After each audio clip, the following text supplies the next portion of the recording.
안녕하세요. 오야 목사입니다. 결국 우려했던 일이 다시 일어나게 됐습니다. 어쩔 수 없이 우리가 온라인 예배로 드릴 수밖에 없는 그런 상황이 되었고요. 자, 어떤 상황에서도 우리 그리스도인들은 기뻐해야 되겠습니다. 원망하지 말고 불평하지 말고 하나님 아버지께 감사하는 우리가 됐으면 좋겠습니다. 오늘부터 수요 예배, 금요 예배, 그리고 주일 예배를 일단은 2주 동안 온라인으로 드리게 되었는데 여러분에게 좋은 영상, 편리한 영상을 보여드리고 싶지만 그럴 상황이 되지가 않습니다. 그래서 자막을 넣기도 힘들고요. 편집하기도 힘든 그런 상황입니다. 그래서 여러분께서 이해해 주시기를 바라고 성경책을 가져오시면 좋겠습니다. 성경책을 옆에 두시고 말씀을 들으시면 좋겠고요. 그리고 찬양도 제가 함께 할 수가 없으니 여러분들께서 좋아하시는 찬송을 한 곡 부르시고 그리고 말씀을 들으시고 주기도문으로 마치면 좋겠다 생각이 됩니다. 주일 예배는 최대한 저희들이 찬양도 준비하고 하겠습니다마는 수요일이나 금요일 같은 경우는 그렇게 해주시면 감사하겠습니다. 먼저 찬양을 한 곡 부르시고 잠시 멈추시고 찬양을 한 곡 부르시고 이어서 부르시면 이 말씀을 들으시면 되겠습니다. 오늘 하나님께서 우리에게 주신 말씀은 창세기 14장 1절에서 16절까지 말씀이에요. 제목은 진짜 그리스도인에게는 예수님의 모습이 보인다라는 제목입니다. 아브라함과 롯이 헤어진 후에 가나안 땅에 전쟁이 일어났습니다. 당시에는 가나안이 여러 도시 국가로 이루어져 있었는데 그 지역에서 가장 힘이 센 도시 국가가 엘람이라는 나라였습니다. 다른 자그마한 그런 도시 국가들이 이 엘람에게 15년 동안 조공을 바쳤는데 그러다가 그 중에 5나라들이 조공을 바치는 것을 거부하게 됩니다. 그 거부한 나라들 중에 2나라가 소돔 그리고 고모라입니다. 그래서 엘람 왕 그돌라오멜은 다른 3개국과 연합을 해서 반역을 일으킨 5개의 나라를 이제 칩니다. 그래서 그 전쟁 때 소돔과 고모라의 모든 재물과 양식을 다 빼앗아가게 되고 그때 소돔에 살고 있던 롯이 포로로 끌려가게 되는 것이죠. 자, 그 전쟁에서 살아남은 한 사람이 도망을 해서 아브라함에게 이제 가게 됩니다.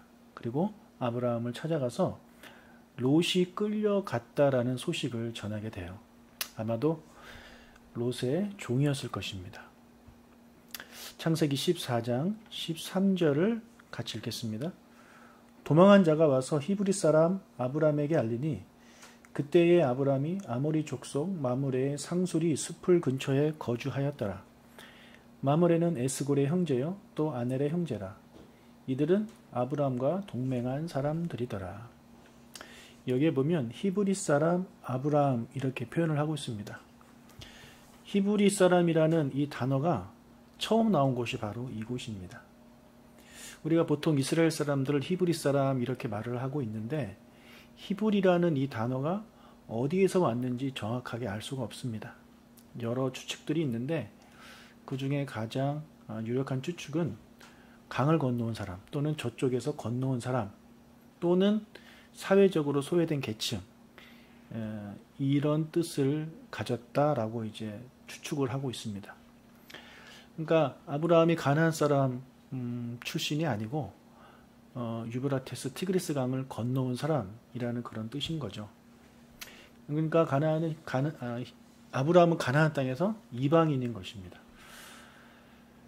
자, 아브라함이 조카 롯이 이 전쟁에서 패해서 끌려갔다라는 말을 듣고 자기가 집에서 길리움 군사 즉 용병 318명을 데리고 단까지 쫓아갑니다. 단은 저 이스라엘 북쪽에 있는 가장 북쪽에 있는 그런 도시입니다. 거기에 있던 그돌라오멜의 군사들과 싸우게 되고 승리하게 됩니다. 그런데 그곳엔 롯이 없었습니다. 롯은 이미 더 북쪽에 있는 다메섹 근처 호바라는 곳까지 끌려가게 된 것이죠. 그래서 거기까지 쫓아가서 그곳에서 롯과 롯의 가족들을 구하게 됩니다.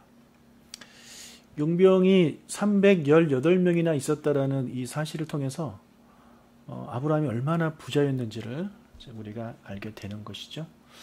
아브라함이 이렇게 부자가 될 수 있었던 이유는 그 전에 또 부자였지만 그 전에 이제 얼마 전에 애굽에 다녀왔을 때 그때 또 많은 이제 부를 쌓게 된 거죠. 아브라함이 전쟁 포로로 끌려간 그런 롯을 구하기 위해 목숨을 걸고 직접 전쟁터에 나가서 싸운 것은 정말 분명히 용감한 일이었습니다.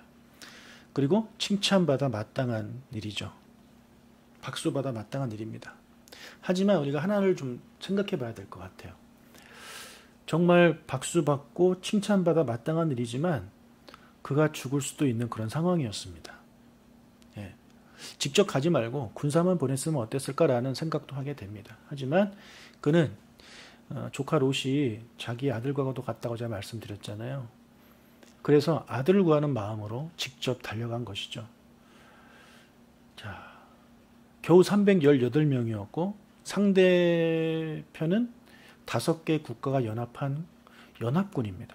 그러면 숫자적으로 봤을 때 비교가 되지 않죠. 정말 위험한 상황입니다. 아브라함이 죽을 수 있는 그런 상황이죠. 만약에 이 전쟁에서 아브라함이 승리하지 못하고 거기서 죽었다라고 한번 가정을 해봅시다. 그럼 어떻게 되는 겁니까? 하나님께서 아브라함에게 해주셨던 약속이 이루어지지 못하는 겁니다. 자, 얼마 전에 사라를 팔았잖아요. 애굽에 가서 사라를 팔게 돼서 이제 아내가 없어졌으니 하나님께서 약속하신 이 자손에 대한 약속이 이루어지는 것을 이제 불가능하게 만들었지 않습니까? 근데 그것을 하나님이 이제 해결해 주셨고, 또 두 번째로 롯에게 땅을 양보했잖아요. 만약에 그때 롯이 가나안 땅을 선택했다면 또 다시 한번 이 땅에 대한 하나님의 약속이 이루어지지 못하게 될 뻔했죠. 그것도 하나님께서 제가 보기에 간섭하신 것 같아요. 예. 자, 이제는 또 아브람, 이 언약의 당사자인 아브람 자신이 죽을 수도 있는 그런 상황에 자신을 내어 봅니다. 그래서 아브라함이 죽으면 땅도 뭐 그렇고 자식도 그렇고 이뤄줄 수 있는 것이 아무것도 없지 않습니까? 자, 그래서 우리가 생각을 해보면 아브라함이 318명을 가지고 4개 국가의 연합군과 싸워 이기고 목숨까지 지키게 된 것은 아브라함의 능력이 아닙니다. 예, 아브라함의 능력이 아니에요. 그것은 하나님의 능력이에요. 아브라함이 고용한 용병이 정말 대단한 용병이라서 그런 것이 아니다라고 생각이 되죠. 하나님이 하신 것입니다. 자, 지금까지 하나님은요, 아브라함의 그런 선택들로 인해서 하나님이 아브라함에게 해주신 약속들이 이루어질 수 없는 그런 상황에 계속 처하게 될 때마다 하나님은 보이지 않게 뒤에서 일을 하셨습니다. 그리고 아브라함에게 그 약속을 이제 계속해서 이루어질 수 있는 그런 상황으로 다시 회복시켜 주셨습니다. 자, 이런 하나님을 우리는 신실하신 하나님이라고 부릅니다. 약속하신 것을 반드시 지키시는 하나님을 우리는 신실하신 하나님이라고 부릅니다. 신실하신 하나님께서는 우리에게도 신실하십니다. 할렐루야. 네. 우리에게도 많은 약속을 성경을 통해서 주셨죠. 그 약속을 하나님께서는 지금도 이루어 가시기 위해서 우리가 보지 못하는 곳에서 지금도 일하고 계십니다. 네, 하나님이 놀고 계신 것이 아닙니다. 하나님은 지금도 일하십니다. 저와 여러분에게 해주신 약속을 지키기 위해서 지금도 일하고 계심을 우리가 믿음의 눈으로 볼 수 있기를 축복합니다. 우리 인간의 눈으로는 절대 볼 수가 없어요. 믿음의 눈으로 바라봐야 됩니다. 그런 하나님을 우리가 더 사랑하고 감사드리고 더 예배하는 우리가 될 수 있기를 주의 이름으로 축복합니다. 자, 두 번째로 롯을 구하기 위해 군사를 이끌고 전쟁에 참여한 아브라함의 이 모습은요, 애굽에서와 너무 다르죠. 애굽에서는 어땠습니까? 자기 목숨 하나 부지하기 위해서 자기의 사랑하는 아내를 팔았던 사람입니다. 예, 자기 목숨이 그렇게 소중했던 사람입니다. 그랬던 아브라함이 어떻게 됐습니까?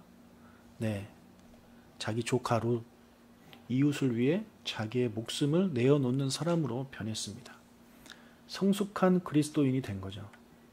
성숙한 그리스도인은요, 희생할 줄 압니다. 자기의 목숨을 내어놓을 줄 압니다. 바로 예수님의 모습이죠. 성숙한 그리스도인에게서는요, 예수님의 모습이 보여집니다. 예, 흘러나올 수밖에 없습니다. 지금 아브라함은요, 우리에게 그동안 보여줬던 이기주의적인 그런 삶이 아닌 남을 위한 삶, 희생하는 삶, 중보자의 삶을 살고 있음을 보여주게 돼요. 겁쟁이의 삶이 아닌 용기 있는 자의 삶을 우리에게 보여주고 있습니다. 이번 일을 통해서 롯만 구원받은 것이 아니라 롯과 관련된 많은 사람들이 목숨을 이제 구하게 됐죠. 창세기 14장 16절, 모든 빼앗겼던 재물과 자기의 조카 롯과 그의 재물과 또 부녀와 친척을 다 찾아왔더라. 자, 이렇게 조카 롯뿐만 아니라 그의 부녀와 친척들까지 다 목숨을 구하게 됐습니다. 그리고 나중에 창세기 18장과 19장에 가면 하나님께서 소돔과 고모라를 멸망시키기 위해서 천사를 보냅니다. 그런 천사들과 아브라함이 일종의 흥정을 합니다. 우리는 그것을 중보 기도라고 보는데, 의인이 뭐 50명, 45명, 30명 이렇게 계속해서 줄여가면서 어떻게 해서든지 하나님께서 그 땅을 멸망시키지 않게 하시기 위해서 노력하는 아브라함의 그런 모습을 보게 되죠. 예, 중보하는 사람의 모습이 되었습니다.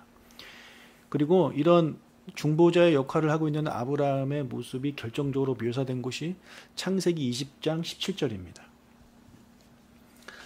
아브라함이 하나님께 기도하며 하나님이 아비멜렉과 그의 아내와 여종을 치료하사 출산하게 하셨으니, 여기에 보면 아브라함이 이제 기도를 합니다. 중보 기도를 하죠. 그래서 아비멜렉과 그의 아내와 여종을 치료하게 되는 일을 이제 하나님께 허락을 하시는데, 자, 이렇게 아브라함은요, 남을 위한 중보자의 모습을 갖추게 되는 거죠. 자, 이런 아브라함의 모습은 예수님의 모습을 보게 합니다. 우리를 위해 목숨을 걸고 목숨을 내어주시고 이 땅에 오셨고요. 또 우리를 구원해 주신 예수님, 그리고 우리를 위해 중보하고 계시는 그런 예수님의 모습을 지금 아브라함의 모습에서 우리가 찾아볼 수 있습니다. 성화된 진짜 그리스도인의 모습은 예수님의 모습과 닮아가게 되어 있습니다. 반면에 아무리 눈 씻고 찾아봐도 예수님의 모습이 보이지 않는 그리스도인은 진짜 그리스도인이라고 말하기가 어렵지 않겠습니까? 하는 행동과 말과 그런 것들을 볼 때마다 예수님의 사랑의 모습, 헌신의 모습, 섬김의 모습이 보이는 것이 아니라 사람들을 이간질시키고 사람들을 하여금 흥분하게 만들고 사람들을 하여금 적대하게 만들고 사람들에게 피해를 주고 그런 모습들을 가지고 있는 그리스도인이라면 어떻게 그 사람을 그리스도인이라고 할 수 있겠습니까? 어떻게 그 사람이 구원받은 백성이라고 할 수 있겠습니까? 최근에 이 교회발 코로나 확산 이런 뉴스를 보면서 그리스도인의 한 사람으로서 너무 마음이 아픕니다. 너무 마음이 아파요. 그 뉴스를 보면서 막 화가 납니다. 잘못한 그리스도인들 때문에 교회가 얼마나 많은 욕을 먹고 있습니까? 여러분, 코로나 확진을 받았는데 왜 도망을 갑니까? 그것도 성경책 들고. 성경책이 자기를 지켜줄 거라고 생각을 했는지는 모르겠지만 그것이 얼마나 세상에 그런 비웃음을 당하고 있습니까? 그리스도인 맞습니까? 또 확진 판정받고 법당에 11시간 숨어 있었다고 하는데, 여러분 이게 얼마나 부끄러운 일입니까? 사랑과 섬김과 헌신의 모습은 찾아볼 수 없는, 자기 주관대로, 자기 고집대로, 자기 신념대로 행동하는 이런 이웃사랑과는 전혀 상관없는 그런 모습을 보여주고 있는 사람이 과연 그리스도인이라고 할 수 있겠습니까? 그리고 수많은 사람들을 잘못된 길로 인도하고 있는 그런 목사가 제대로 된 목사, 하나님이 기뻐하시는 하나님의 자녀라고 할 수 있겠습니까?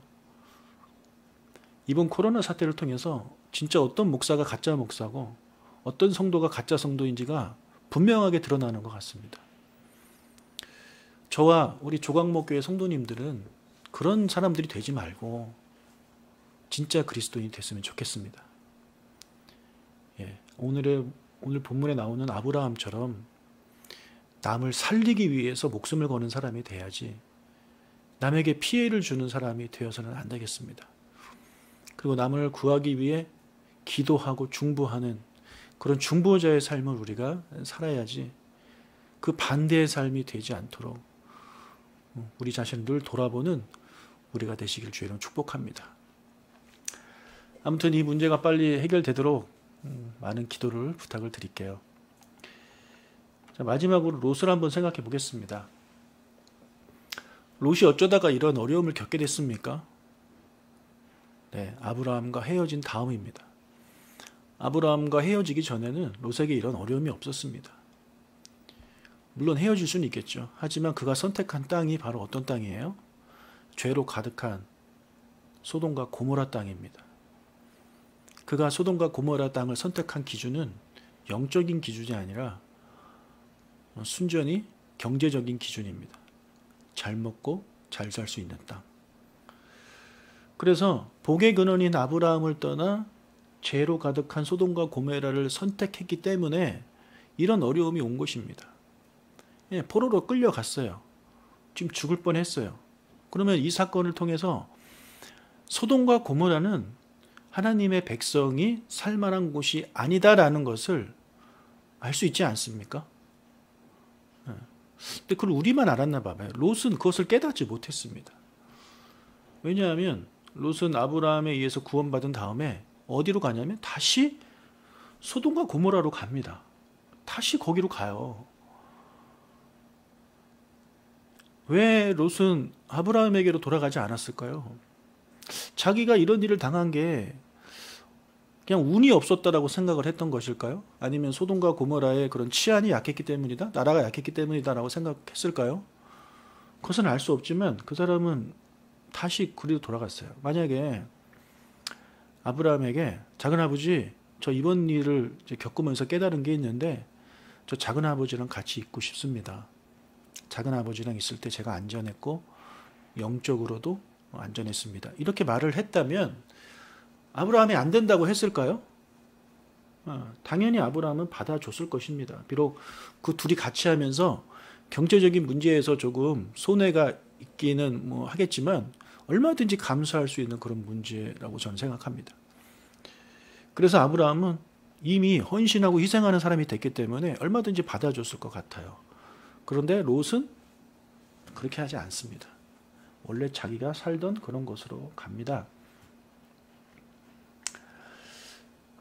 결국 그가 다시 두 번째로 소돔과 고모라를 선택했는데 이제 어떤 일이 벌어지죠? 이번에는 첫 번째보다 더 큰 일이 벌어집니다. 첫 번째는 다른 나라 그런 사람 군대가 쳐들어와서 포로를 끌려가고 재산을 가져가고 여기서 멈췄는데 두 번째는 하나님이 아예 그 도시를 멸망시켜 버리시죠. 아예. 그래서 소돔과 고모라를 선택한 그 대가를 롯은 다시 한번 톡톡히 치르게 됩니다. 롯은요, 포로로 끌려가고 어려움을 겪으면서 비싼 수업료를 냈어요. 그러면 깨달아야 되잖아요. 뭐가 문제인지 깨달아야 되잖아요. 어쩌다 이런 일이 일어나게 됐는지 알아야 되잖아요. 그것을 알게 되면 해결책을 찾게 되잖아요. 그렇게 살아야 되잖아요. 그런데 롯은 틀린 문제를 또 틀립니다. 비싼 수업료 내고도 틀린 문제 또 틀려요. 답답하죠. 여러분, 한 번은 뭐 틀릴 수 있겠습니다만은 그 중요한 문제를 또 틀리면 되겠습니까? 두 번째 기회를 주셨을 때 그때는 바로 잡아야죠. 바로 잡아야죠. 자, 우리가 살다 보면 잘못된 선택할 수 있잖아요. 그러면 두 번째는 틀리지 말아야죠. 다른 문제는 틀릴 수 있어요. 그런데 똑같은 문제에서 똑같이 틀리는 건 문제가 있습니다. 우리가 살다 보면 실수하고 죄를 짓고 해요. 그런데 그 똑같은 죄와 똑같은 실수에 대해서 또 반복하는 것은 정말 어리석은 사람입니다. 예. 여러분 스스로가 아실 거예요. 자기가 무엇이 약한지, 자기가 어떤 면에 넘어지기 쉬운지. 그것을 알면 그것을 틀리지 않기 위해, 그 문제에 또 빠지지 않기 위해서 기도하고 노력하는 우리가 되시기를 축복합니다. 똑같은 데서 또 빠지는 사람, 또 넘어지는 사람 보면 안타깝고 답답합니다. 예. 어쩜 그렇게 똑같은 데서 틀리는지. 사랑하는 우리 조강목교회 성도님들은요, 그렇게 되지 않기를 축복합니다. 예, 틀린 문제 성령의 능력으로 다시는 틀리지 마십시오. 예, 계속해서 우리는 틀린 문제를 정확하게 해결함으로써 한 단계 한 단계 성숙해져 가는 예수님 닮은 그리스도인이 되시길 주님을 축복합니다. 할렐루야. 기도하겠습니다. 하나님 아버지 감사합니다. 오늘 창세기 말씀을 통해서 여러 가지를 깨닫게 되었습니다. 주님, 이 말씀이 우리의 삶 가운데 생명이 되게 도와주시고, 특히 우리가 예수님을 닮은 그리스도인이 될 수 있도록 은혜를 허락하여 주시옵소서. 틀린 문제 또 틀리는 어리석은 자들이 되지 않게 도와주시고, 하루하루 개선되며 성장해 가는 아름다운 그리스도인이 되게 하여 주셔서 우리의 삶을 통해 예수 그리스도가 드러나는 그런 삶이 되도록 하나님 허락하여 주시옵소서. 지금 코로나가 재유행이 이제 와서 사회적으로, 국가적으로 또는 교회적으로 너무나도 많은 어려움이 있습니다. 하나님, 이 땅을 불쌍히 여겨주시고 긍휼히 여겨주셔서 어서 이 문제가 해결될 수 있도록 도와주시며, 또 우리 그리스도인들이 그리스도인다운 삶을 살아가게 하여 주셔서 이 세상의 코로나가 사라지는 거에 우리 그리스도인이 앞장설 수 있도록 은혜를 허락하여 주시옵소서. 감사드리며 예수님의 이름으로 기도합니다. 아멘. 주기도문으로 예배 마치겠습니다. 하늘에 계신 우리 아버지여, 이름이 거룩히 여김을 받으시오며 나라가 임하시오며 뜻이 하늘에서 이루어진 것 같이 땅에서도 이루어지이다. 오늘 우리에게 일용할 양식을 주시옵고 우리가 우리에게 죄 지은 자를 사하여 준 것 같이 우리 죄를 사하여 주시옵고 우리를 시험에 들게 하지 마시옵고 다만 악에서 구하시옵소서. 나라와 권세와 영광이 아버지께 영원히 있사옵나이다. 아멘. 우리 예배를 받아주신 하나님께 감사의 박수하겠습니다. 금요일날 뵙겠습니다. 건강하십시오.